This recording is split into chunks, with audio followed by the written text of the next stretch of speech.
২০০৭ সালের ১১ জানুয়ারি অবৈধভাবে রাষ্ট্রক্ষমতা দখলের ষড়যন্ত্রের চাঞ্চল্যকর তথ্য প্রকাশ পাচ্ছে।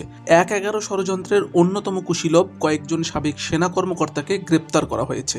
রিমান্ডে এনে তাদের জিজ্ঞাসাবাদ করা হচ্ছে। তাদের মধ্যে অন্যতম সাবেক সেনা গোয়েন্দা প্রধান মেজর জেনারেল অবসরপ্রাপ্ত শেখ মামুন খালেদ। মামুন খালেদকে ৩ দফায় জিজ্ঞাসাবাদ করা হয়েছে। জিজ্ঞাসাবাদে তিনি জানান যে ১/১১ ষড়যন্ত্রের মাস্টারমাইন্ড ২ সম্পাদক ও সুশীল সমাজের কিছু লোক। গত ২৫ মার্চ রাতে রাজধানীর মিরপুর ডিওএইচএস এর বাসা থেকে তাকে গ্রেপ্তার করে ঢাকা মহানগর গোয়েন্দা পুলিশ। পরদিন ঢাকার মেট্রোপলিটন ম্যাজিস্ট্রেট সিদ্দিক আজাদ এ মামলায় তার ৫ দিনের রিমান্ড মঞ্জুর করেন। ৩১ মার্চ দ্বিতীয় দফায় ঢাকার মেট্রোপলিটন ম্যাজিস্ট্রেট জুয়েল রানা তার ৬ দিনের রিমান্ড মঞ্জুর করেন। দ্বিতীয় দফার রিমান্ড শেষে ৬ এপ্রিল তাকে ঢাকার চিফ মেট্রোপলিটন ম্যাজিস্ট্রেট আদালতে হাজির করে পুলিশ।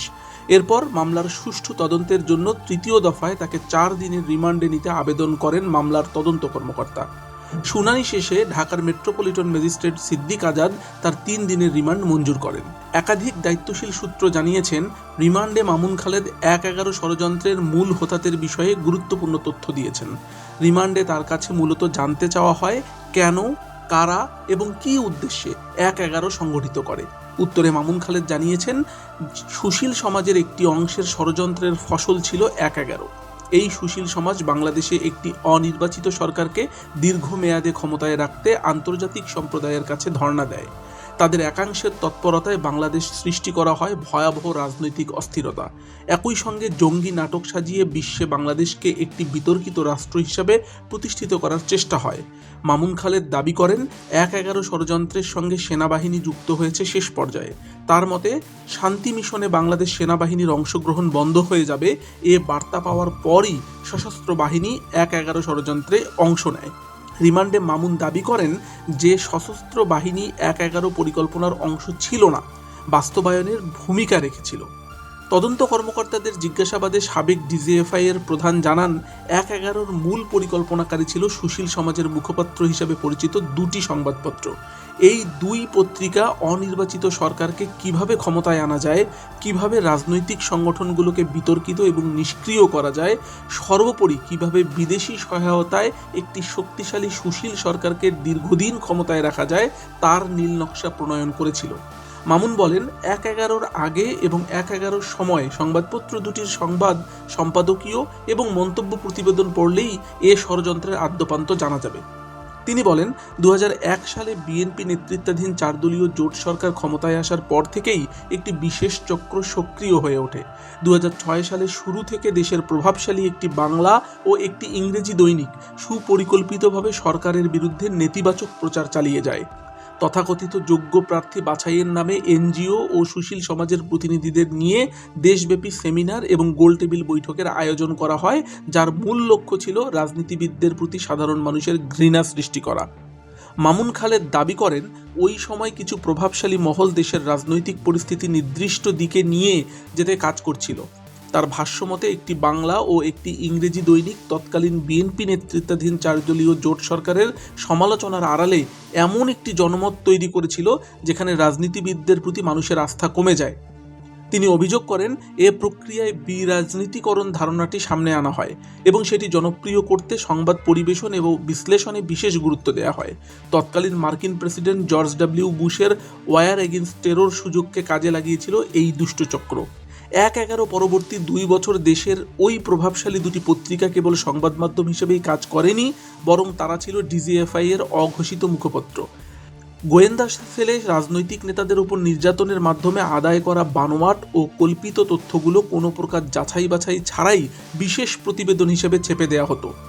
প্রাপ্ত তথ্যে দেখা যায়, 1/11 সরকার আসার পর আগের ধারাবাহিকতায় পত্রিকা দুটি এমন পরিবেশ তৈরি করেছিল যাতে দেশের প্রধান 2 রাজনৈতিক নেত্রীকে রাজনীতি থেকে চিরতরে সরিয়ে দেওয়ার -2 ফর্মুলা বাস্তবায়ন করা সহজ হয়।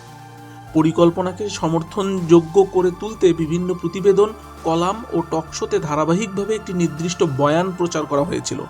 মামুন দাবি করেন, মিডিয়াতে কী করা যাবে না তা ঠিক করে দিতেন এ পত্রিকা দুটির সম্পাদক। সূত্র বলছে, পত্রিকা দুটি কেবল নেতিবাচক খবরই ছাপত না, বরং তারা রাজনৈতিক দলের ভিতর বিভেদ তৈরির কারিগর হিসেবেও কাজ করেছিল। দলীয় শৃঙ্খলা ভঙ্গকারী ও তথাকথিত সংস্কারপন্থী নেতাদের ব্যাপকভাবে প্রমোট করা হতো ওই 2 পত্রিকায়।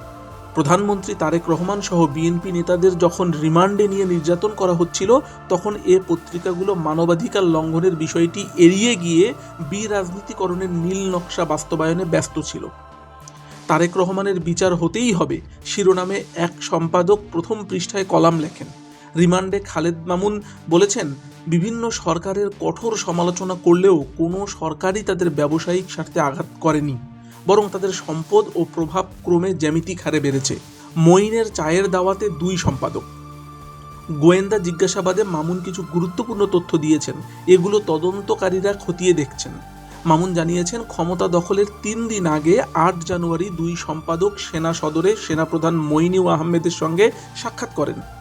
তারা সেখানে 2 ঘন্টার বেশি অবস্থান করেন বলে জানান মামুন। মামুন দাবি করেছেন, এ বৈঠকেই ক্ষমতা দখলের খুঁটিনাটি বিষয় চূড়ান্ত হয়। ইয়াজউদ্দিনের বক্তৃতা লিখে দেন বাংলা দৈনিকের সম্পাদক। তদন্ত কর্মকর্তাদের মামুন জানিয়েছেন, মঈন এবং তার সঙ্গীরা যখন বঙ্গভবনে যান, তখন তাদের সঙ্গে তত্ত্বাবধায়ক সরকার প্রধান এবং রাষ্ট্রপতির একটি লিখিত ভাষণ ছিল। এ ভাষণেই ইয়াজউদ্দিন আহমেদ তত্ত্বাবধায়ক সরকারের প্রধান থেকে সরে দাঁড়ানোর ঘোষণা দেন। জানা গেছে, এ ভাষণটি লিখে দিয়েছিলেন সুশীল সমাজের মুখপাত্র হিসেবে পরিচিত বাংলা দৈনিকের সম্পাদক। মামুন জানান, তৎকালীন সেনাপ্রধান নিজেই তাকে এ তথ্য দিয়েছিলেন। মামুন তদন্তকারীদের জানিয়েছেন, 1-11 সব কিছু জানেন 2 সম্পাদক। তাদের জিজ্ঞাসাবাদ করলেই 1-11 রহস্য উদ্ঘাটন সম্ভব। দি বাংলা পালস এই খবরটি আপনাদের জন্য প্রকাশ করলো ভয়েস বাংলার পত্রিকার রিপোর্ট থেকে। 1-11 ষড়যন্ত্রের নীল নকশা প্রকাশের যদি কোনো তথ্য আমরা আবারও পেয়ে থাকি, তবে অবশ্যই বাংলা পালসের দর্শকদের জন্য আমরা সেটা তুলে ধরব। ধন্যবাদ সবাইকে।